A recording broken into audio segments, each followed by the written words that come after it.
And I guess we're going to have to jump right into the big topic now. Yeah. I'm not going to break down the extremely long and detailed argument that I have for my position here. Oh, we're going into it. Because it's going to be a separate video. I recorded it today. Hopefully it'll go up early next week.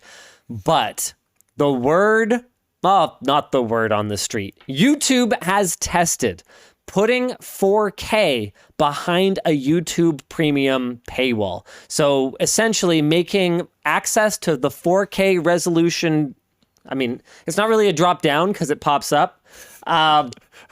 Jump up, the cog, sure. Selector, whatever. YouTube has made access to the 4K quality selection in the cog in the player. A premium exclusive feature, along with other premium features like background playback, the removal of ads, bundling with YouTube Music, and such things. This is an unexpected course change if you weren't really ready for it, I think. I mean, considering that YouTube has, over time, done nothing but add higher resolution, higher quality media support 360 video to their paid tier. 8K, HDR. They have never actually hidden or blocked off or paywalled the highest quality experience. Subtitles, no matter what it is. Yep. It's always been available to everyone. They introduced 4K in 2010. They did 8K in 2015, which, given the technical challenges around 8K, especially in 2015 years ago, yeah, was kind of wild.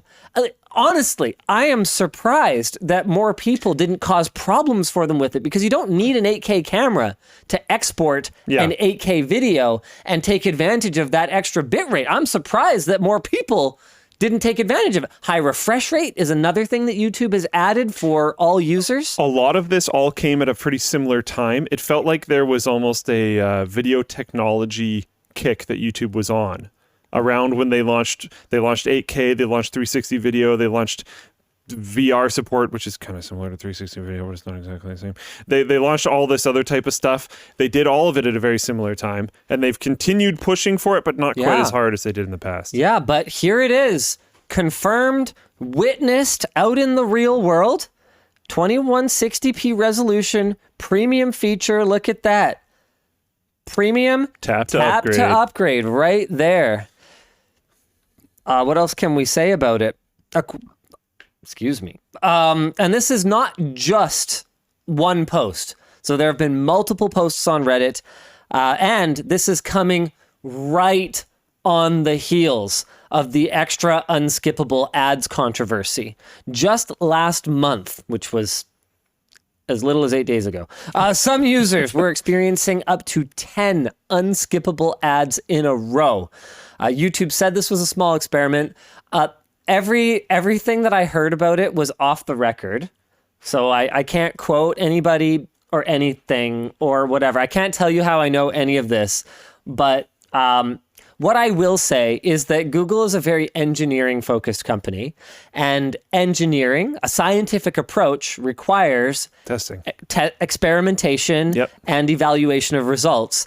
And what I will say is that before you assume that YouTube is just a bunch of dunderheads, everyone that I did or didn't speak to, who knows, allegedly, knew that that was an extremely bad idea and that it was not necessary to test that. Just so you guys know, I mean, it's not that I think YouTube does everything right by any stretch of the imagination, but that I think was not, I think that was more of like a policy problem than an actual, we think this is a good idea. I think it's one of those situations where problem. Like a bunch of people probably really were very certain that something wouldn't work, and then someone finally was like, no, we have to test it. They tested it and it worked really well. or they like just differing from the expected result, right? And then the person who was right was like, no, now we have to test everything. Blah, blah, blah, blah. YouTube has been quoted saying the goal of that experiment was to see if it was a better experience for viewers to reduce the number of ad breaks. Yeah. While, of By course, still stuffing them getting all all at of the that. beginning. Yeah, still getting Yeah. all the ad revenue. And no. The answer was no. That was not a better experience. Which is honestly, I could kind of see it being a better experience sometimes, Yeah, I could see. especially for music. Yeah. Yeah, I could see that, having a longer uninterrupted. Like if you wanted to, period. I've never actually done this, but I know people do. If you wanted to watch like a concert, Sure. having that get interrupted by an ad break would be really weird. Yeah, that'd be really disruptive. Yeah. Yep, I can see that. Making matters even more challenging for web users who are not super into paying for premium and not super into ads. Chrome will be making it more difficult to use ad blocking extensions to rectify any of these problems for yourself. Manifest V3 is the new extension platform for Chrome, and they may start turning off support for V2 as early as January 2023. That's like 3 months. 3.5 months. Oh yeah. Most modern ad blockers rely on Chrome's Web Request API to block categories of HTTP requests, but Manifest do. V3 requires devs to use a declarative net request, which forces them to use a block list of specific URLs, and that list of rules is limited to 30,000 entries. Many ad blocking lists can exceed 300,000 entries, to give you guys some idea. Malvertising providers are rejoicing at this. I think Yeah, I think that's something a lot of people have misunderstood about our previous discussions around AdBlock. I think that there are a lot of people who saw us make a video about Paywall and then saw me discuss the impact of ad blocking on online content creators and saw hypocrisy there. But actually, there's no hypocrisy there. There is an impact. And technology like Paywall does exist and does have valid uses. There's absolutely malicious advertising online, or rather, not necessarily even advertising at that point. It's just malware, but it uses many of the same delivery sneak mechanisms. they sneak through advertising platforms. Yeah. And so this is... It's interesting. uBlock Origin, I think, but I don't remember, said that they believe strongly that they're going to be able to make it work. But they have to say that. Yeah, what else would they say? Yeah. Sorry, guys. We have no idea. Nope. We're going to toss in the towel. Yeah. I'm hoping that it's a bit of a resurgence for Firefox. That's my... Yeah, you're a Firefox fanboy. I always forget about that. Yeah. I often end up not really being able to use it because Because it hasn't been very good in a long time. And I have a pretty strong stance of if I'm using this thing for work, it has to be the best thing, even if I don't like it. Yeah. And like having interruptions in my work because my browser is having issues when I could just use Chrome is like unacceptable. So I've been on Chrome for a while because every time I've tried Firefox, I've had issues. But I know you're not happy about it. But I'm not happy about it. And I'm going to try. He's a nightly boy, you know? Yeah. I used to love that. Yeah. I know. And I deal with the problems when it was personal stuff. Yeah. But yeah, so I'm going to try again, probably in January. Firefox. Hear See me how it out. goes. Safari. Oh.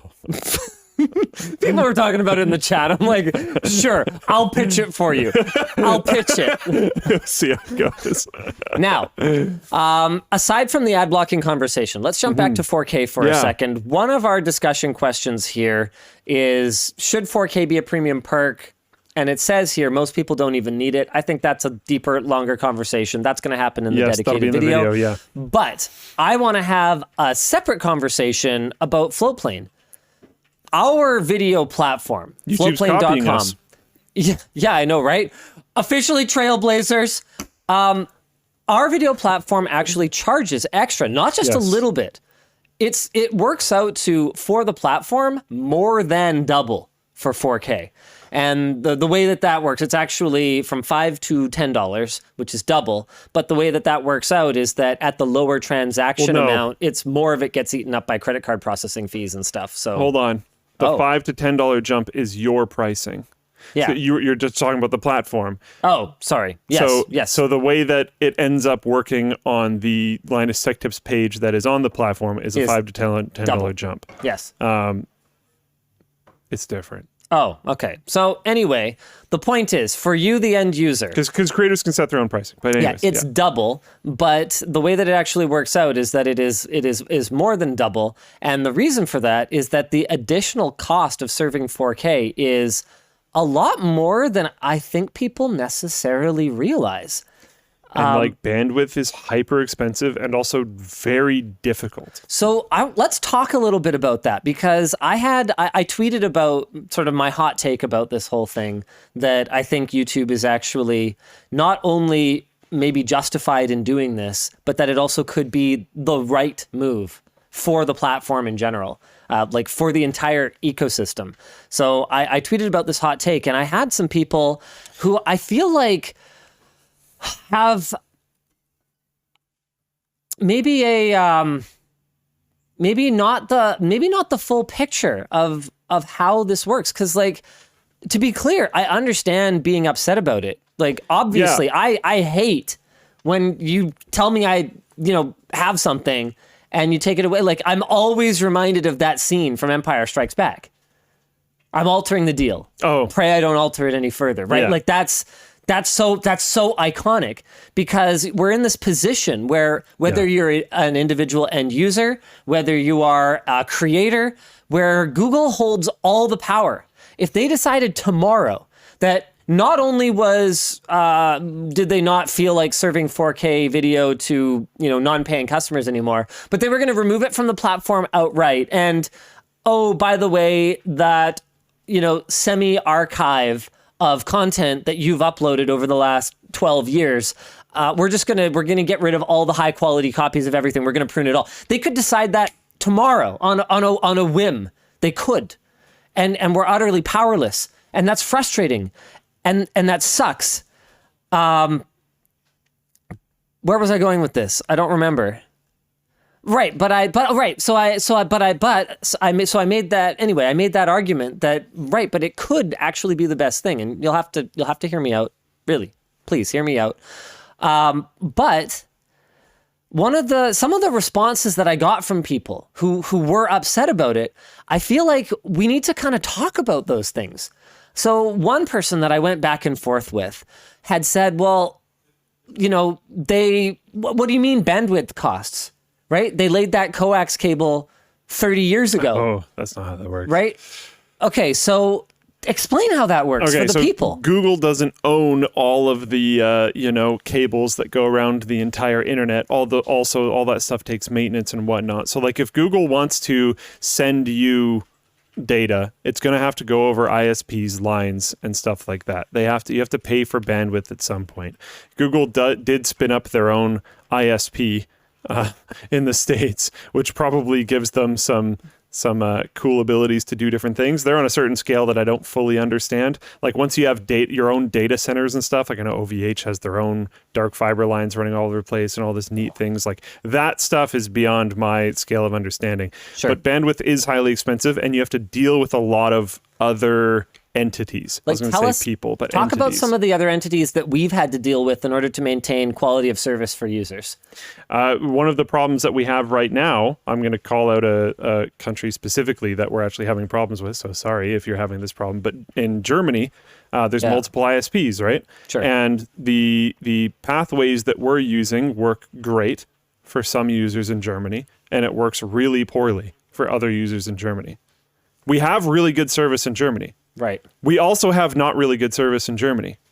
Right. It's not a cut and dry thing. And when you get on this scale, like there's stories that I've actually talked about on Wan Show in the past of Netflix back in the day, installing these red box Netflix servers in ISPs like data centers and in ISPs nodes and stuff, because such a huge percentage of internet usage in these areas was all Netflix, and they were actually helping the ISPs by doing this. Like the ISPs wanted these things installed because it was getting it closer to the users. It was using less of the ISP's available bandwidth. It was helping them in general. Now you think about the usage of YouTube and all of the rest of Google stuff. and it gets very complicated and very And expensive. the impossibility of trying to cache any. I mean, you could take internet just moves scattershot fast. it, right? Yeah. You could just hope that you've got something cached close to the end user, but like Yeah. that's a just dice rolls, right? At that point, pretty much. And like really advanced caching systems are great and stuff like that, but like it's all highly complicated, highly difficult, and very highly expensive. And there was also I feel like this perception, right, that once those lines though are laid, that the ongoing cost is negligible or very low. And this individual pointed out that, well, that those coax lines keep getting faster and there's no additional cost, but it's actually the getting faster, even though you might be running over the same pieces of copper or even the same pieces of fiber, the way they get faster is through ongoing maintenance and network upgrades and R&D and everything else that continually get more and more and more and more expensive, because the bottom line is that Moore's law might not be dead, but Moore's getting a little bit more difficult to keep up with. Dr. Moore is struggling a little bit, it's not, Moore's law is not keeping up the way that it has. And even if you were to compare to something like electrical or water infrastructure, for example, just because those pipes are in the ground, that doesn't mean that they stop needing maintenance. That doesn't mean, you don't still have to make sure there's clean water going through them. You know what I mean? Infrastructure that exists must be maintained and upgraded. Yeah, absolutely. Yeah, there's tons of cost to it. And something that you go over in the video as well, but like I'm seeing comments about it. I'm seeing notes about all this kind of stuff like, oh, we shouldn't feel bad for billion-dollar companies. I'm the first person to jump on that train, and I don't feel bad for them. No, why would I feel bad for them? None of this is feeling bad for them. A lot of this is understanding, and not understanding be like, oh, it's okay. No, it's the classic thing of a web company that is valued purely on scale. And then when scaling becomes difficult or your costs start ramping to a certain degree, you need to start making money. And often how they start doing that is ugly. And when he says need to start making money, I don't think either Luke or I would make the argument that Google does not make enough money. No. But they do need to make money, because if they don't make money on a given project, they're going to do Google things and they're going to shut it down. Yeah. So yeah, they're going to make more money. And 4K is really expensive, like we've already talked about. Yeah. And they have done actually a lot of research figuring out that almost no one actually cares, which is potentially an uncomfortable thing to hear. It's something that Floatplane ran into. We had a bunch of conversations with users and with creators. Yeah. One of the original ideas of Floatplane was like, hey, we're going to offer better quality everything, and that's going to be a huge selling point of the platform. People are going to want to join because their content will have never looked or sounded as good online, and users are going to want to subscribe because they can see their creators' content in higher quality and they can hear it in higher quality. Which and makes a then big difference, we man. tried Audio matters. Oh, it super does. Your video can look as good as you want. If your audio sucks, no one's going to watch it. Did anyone care ever? Like even once? No. We have actually... That's not true. We have one person who cares. Garbage Time. Garbage Time cares that it sounds good. And that's great. That's awesome. I love and appreciate that because boy, howdy, did we put some work into it and it really didn't pay off. Hey, it is now. It is, yeah, it is now. I mean, from like a purely like dollars and cents standpoint, yeah, no, not I so don't much. think it's paying off. But Nope. but at least we get to feel warm and fuzzy about it. Yeah, we've stuck to our guns. It still looks and sounds good. And there's people in chat that are like, oh, I care. And you know what? You might be, if I remember correctly from the video, that I am probably going to misquote, so I'm sorry. You might be the, 1.5% of people who actually care. It's such a tiny percentage of people. YouTube ran some experiments where they started just changing people's settings, and they would set them to way lower, like 480, I think. Yeah. People that were running at 4K, they changed it to 480, and it was like, I'm going to misquote the percentage. I'm sorry. I don't remember. I think it was like 1.5% of people actually changed it back. So you wonder why there's no persistent default video quality anymore, and why they default to such a low video quality. It's because you are a discerning individual and notice the difference, and I can certainly tell the difference. Like, I get it. I'm with you. But my aunt, there is no way. My sister, love her to pieces. Bless her heart. She wouldn't be able to tell a 480p YouTube video from a 1080p YouTube video. Maybe not even from a 4K YouTube video. She's just, she doesn't care. It doesn't matter. I'm actually pretty proud of that whole stat, because I'm rather certain it happened to me and I noticed. Because I was like getting really annoyed that YouTube kept on looking like junk. Yes. And I'm used to watching on Floatplane, so I could tell. So I kept changing it back up, and I was like, what is going on? And I remembered that there used to be the default setting, so I was like hunting for it, and I couldn't find it. I was like, something's wrong. I'm pretty sure, I don't know at all, but I'm pretty sure you can teach